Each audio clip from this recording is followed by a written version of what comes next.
Oh, you're back? Hey, there. Is that old man still hanging on? Yeah.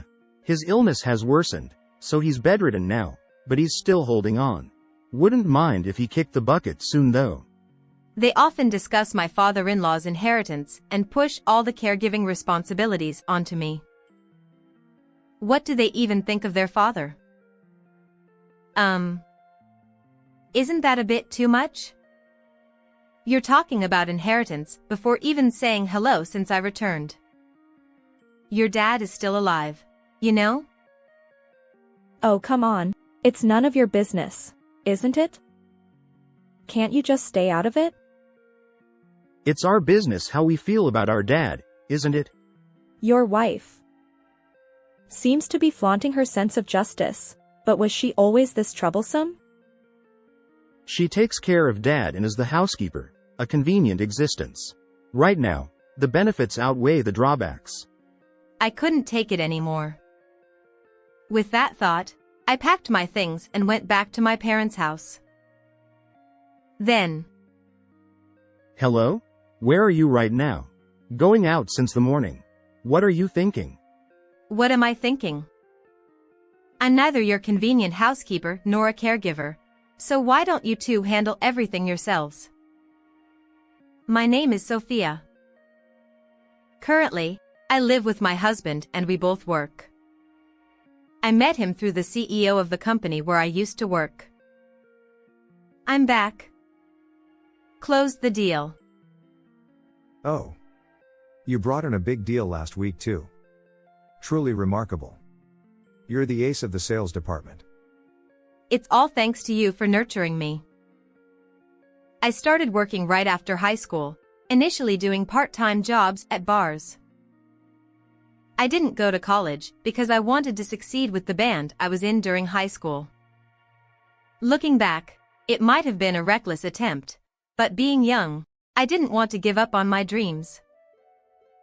I practiced with the band during the day and worked at the bar at night. That's how I lived, but after a few years, everyone started to realize the reality and began to seek employment. The band disbanded, leaving me with nothing.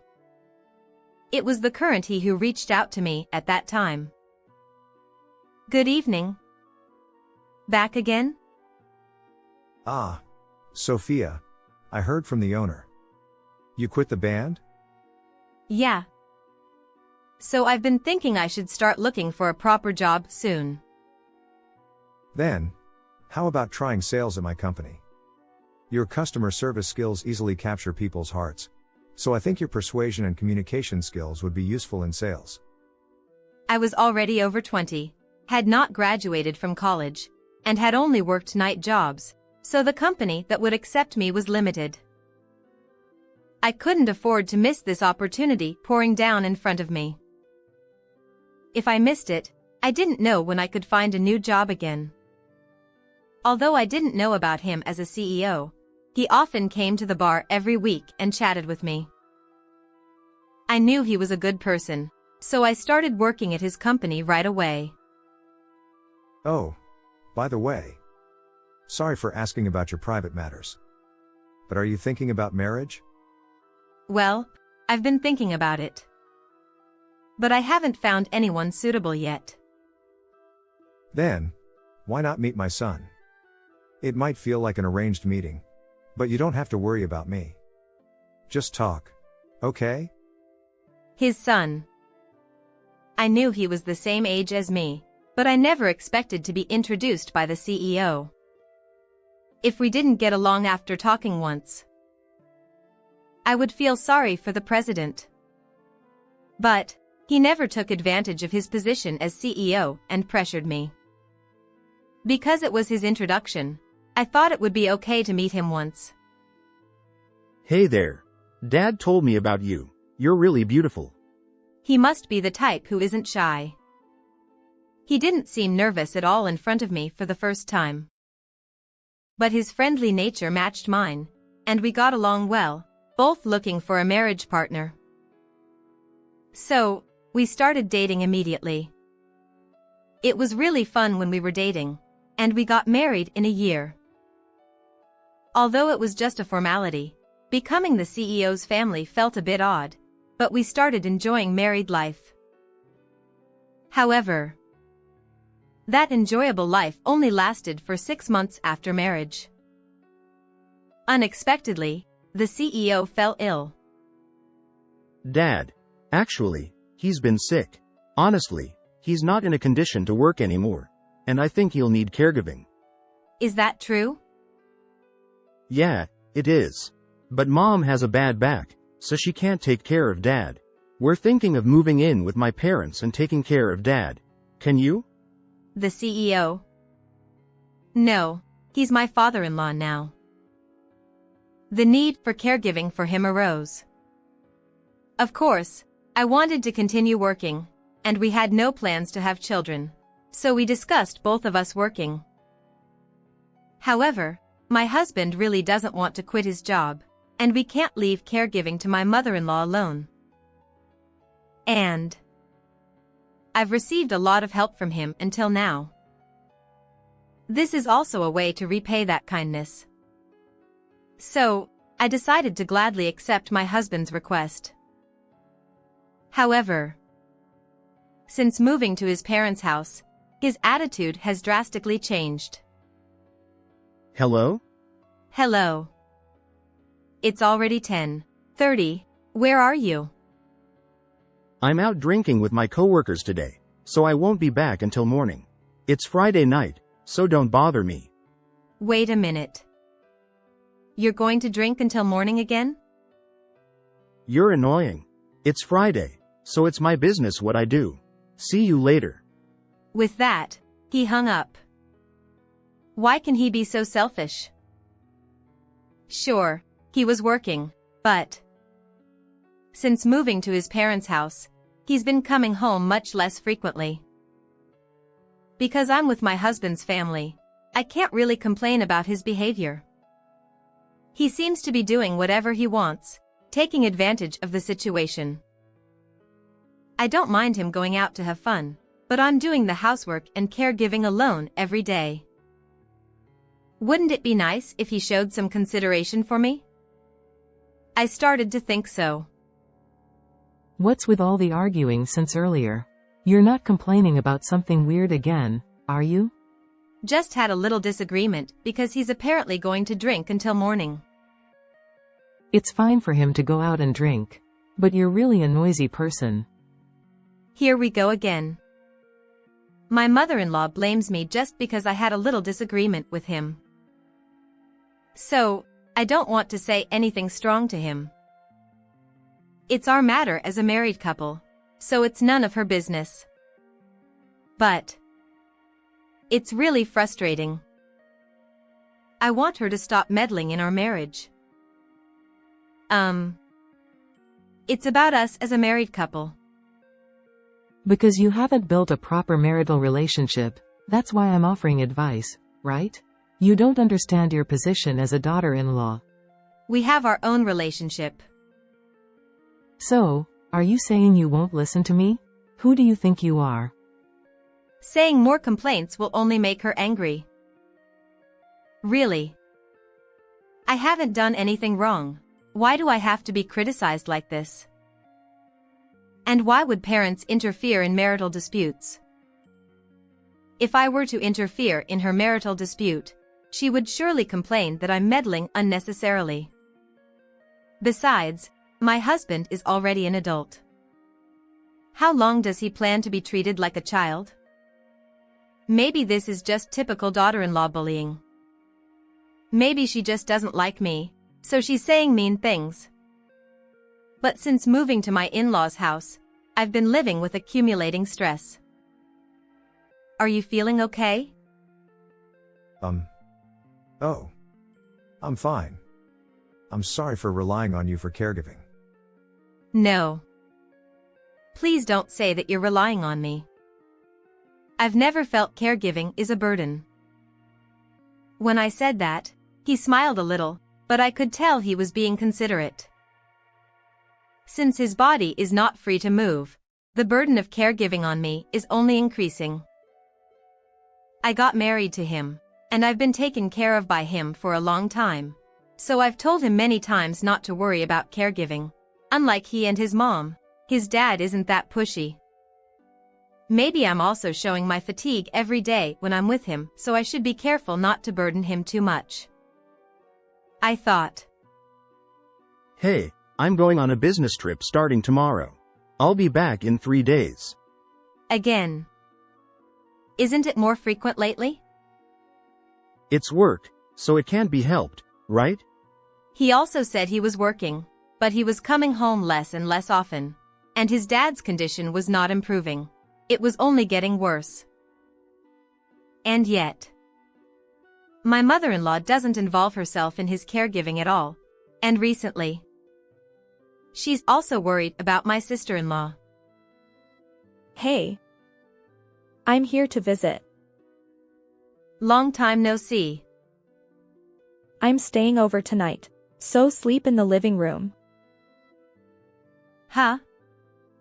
What do you mean? That's why. Since I'm coming back home for the first time in a while and planning to stay overnight, let me use the room you're using.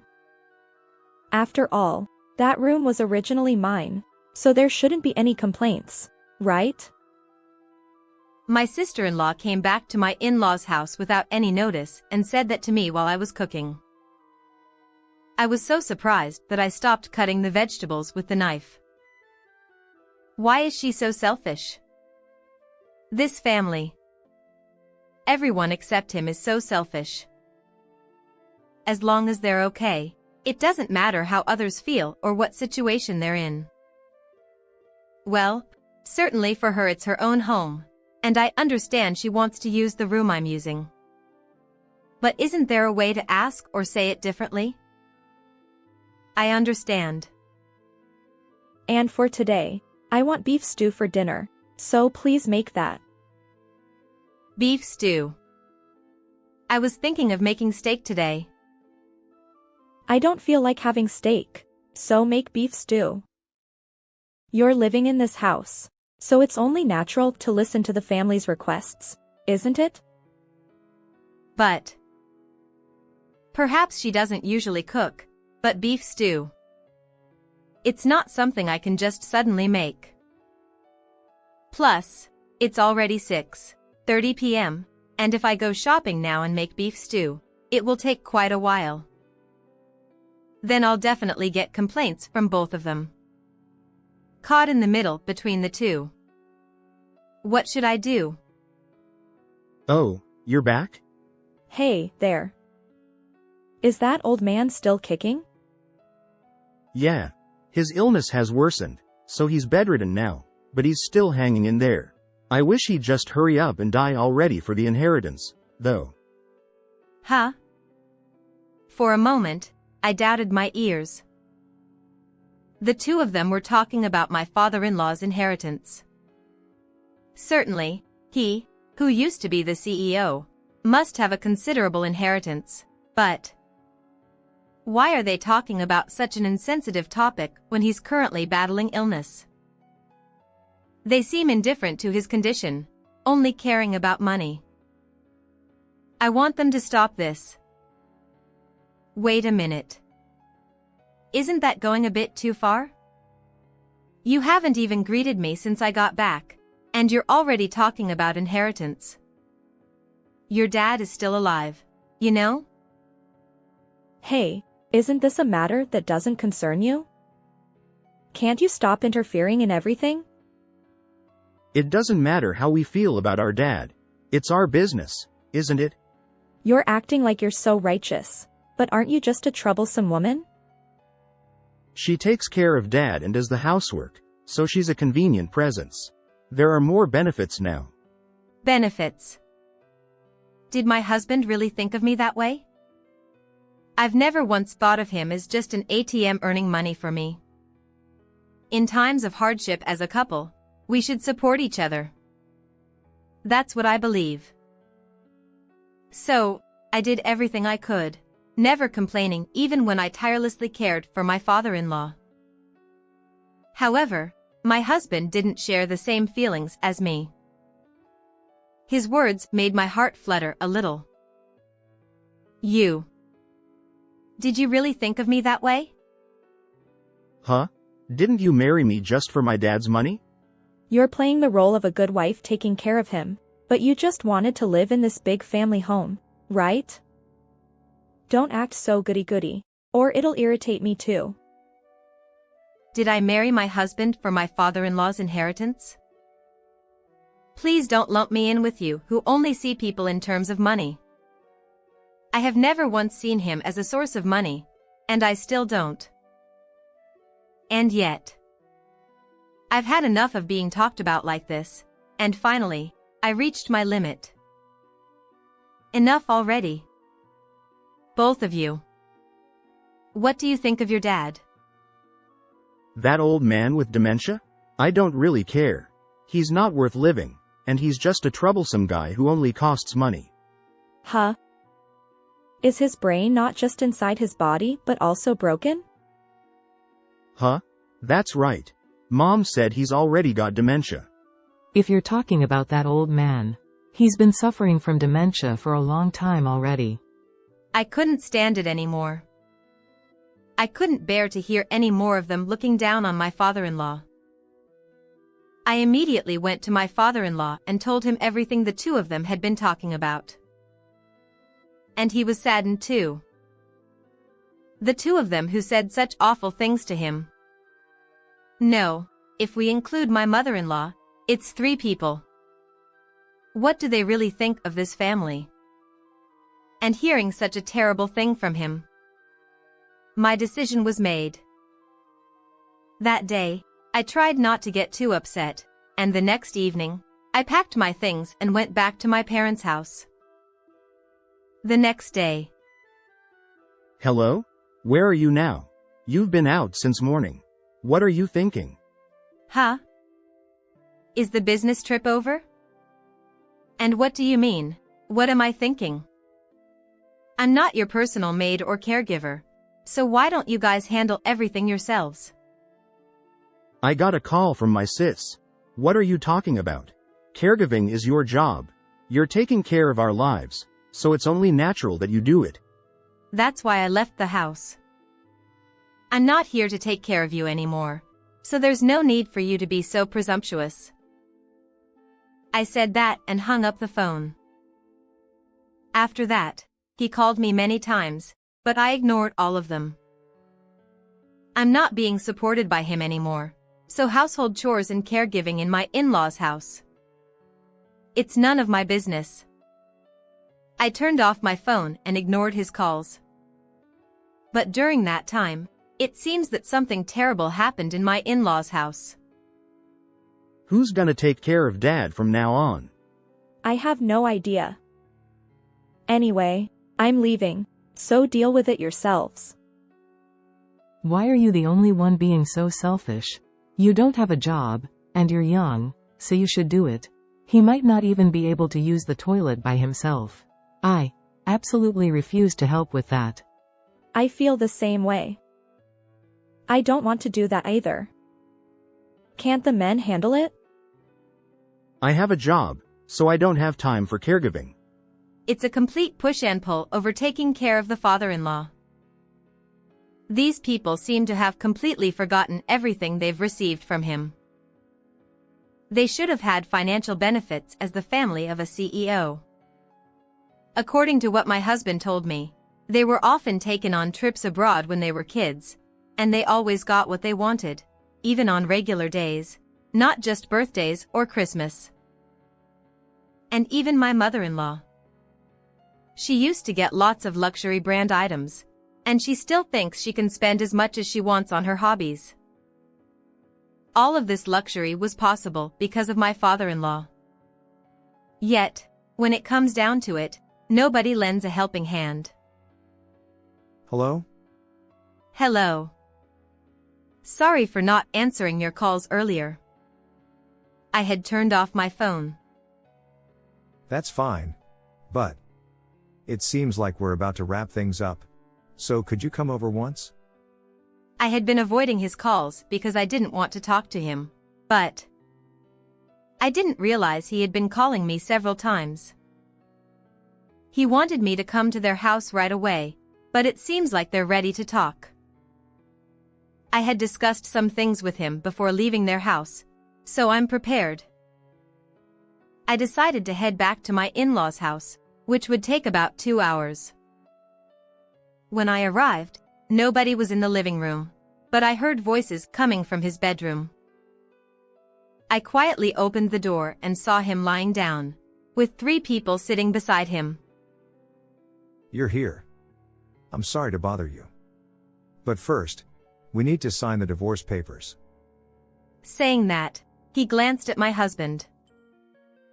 I looked at my husband and saw the divorce papers filled out beside him as he sat on the floor.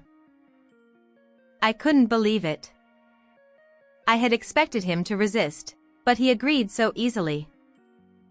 All thanks to my father-in-law. You want a divorce because you were betrayed, right? Yes, he cheated on me. No, it's not. You were just whining about not divorcing earlier. But it's okay now.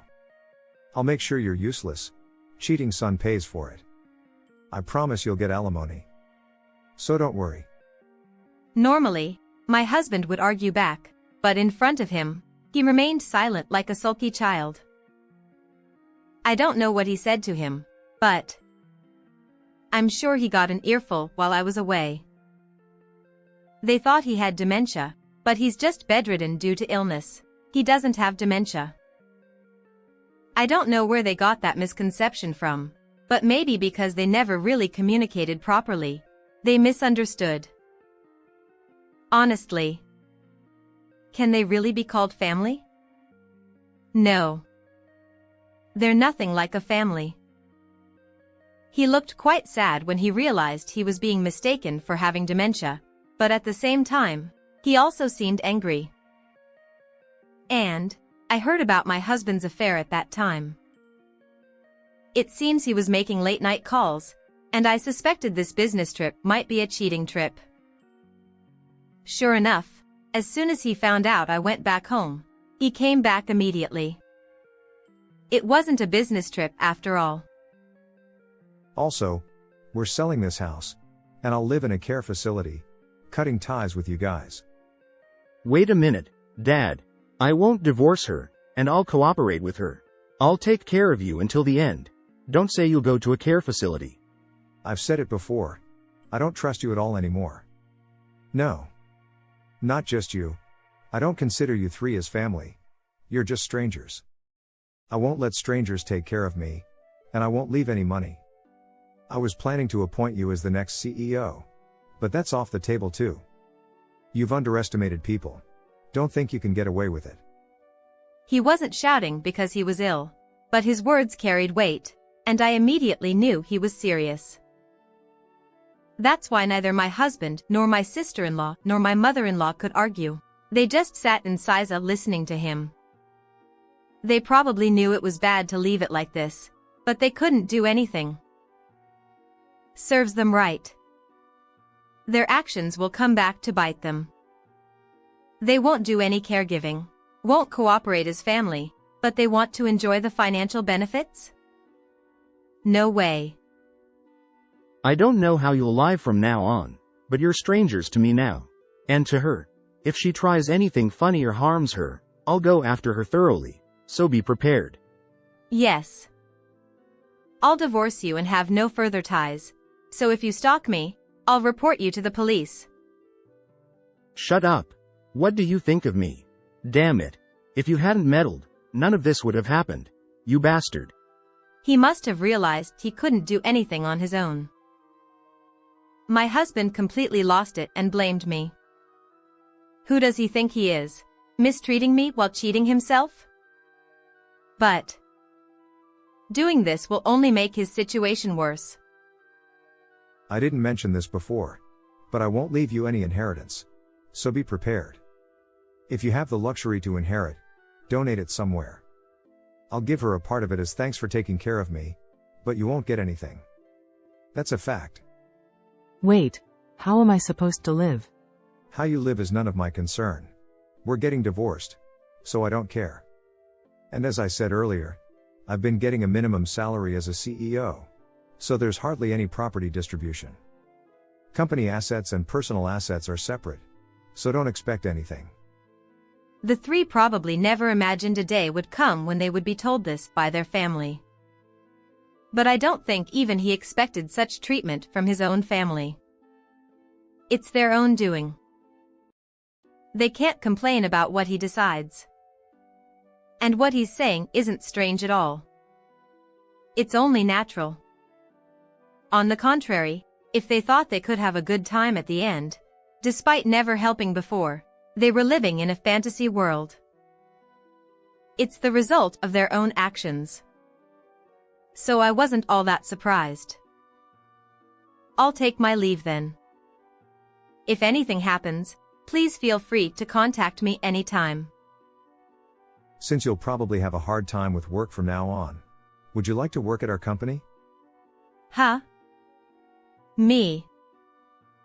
Well, I trust you the most. Your sales performance seems to have dropped since you quit your job. So, both personally and for the company, we need you. Besides, it's partly my fault for getting you involved, so I'll take responsibility for your life. As a person, and as a CEO, I truly respect him. It's not entirely his fault things turned out like this. He introduced me to my husband, but it was my decision to date and marry him. But maybe it's because of this manly side of him that my father-in-law couldn't forgive the three of them. Grateful for his words, I left my in-laws' house and returned to my parents' house once. His company was too far from my parents' house to commute, so working there would mean severing ties with my husband's family completely. But I didn't want to disregard his feelings, so I eventually decided to return to work in sales. How are you feeling? Everyone's waiting, so get well soon and come back. I want to come back soon too. But my body isn't cooperating as expected. Well, I've recovered from being bedridden to being in a wheelchair, so that's something. Now, I'm able to spend fulfilling days working at his company, and my father-in-law is slowly recovering through treatment, so it might not be long before he returns to work as CEO. According to what I heard, the three of them have been struggling a lot in life since then. Firstly, about my ex-husband, it seems he got into debt paying me alimony. And now he's struggling to repay it. My sister-in-law, despite her age, only works part-time, and since she used to rely on her parents' home when in trouble, now that that's not an option, she seems to be living in poverty. But the most tragic situation is with my mother-in-law. After divorcing him, she ended up penniless, and although she sold all her branded goods, that money ran out within a few months. They both need money to live on from now on, but my ex-husband and sister-in-law are struggling enough with their own lives, so they're in a situation where they're pushing my mother-in-law onto each other. Feeling unneeded and unable to receive help from anyone, it seems mentally tough for her. But well, it's the result of their actions, so it can't be helped. If you treat others carelessly, someday you'll surely be treated the same. So, I want to continue to value my relationships and cherish my loved ones forever. Narrator's thoughts. This is Sophia, the narrator. It's impressive how noble the father-in-law is, supporting the family so selflessly, yet those people never repay the favor. Why do things end up like this? Yeah, there are a lot of flaws in the family relationship. I strongly feel that when someone does something for you, you must always repay the favor. Thank you for watching. Please like and subscribe to the channel.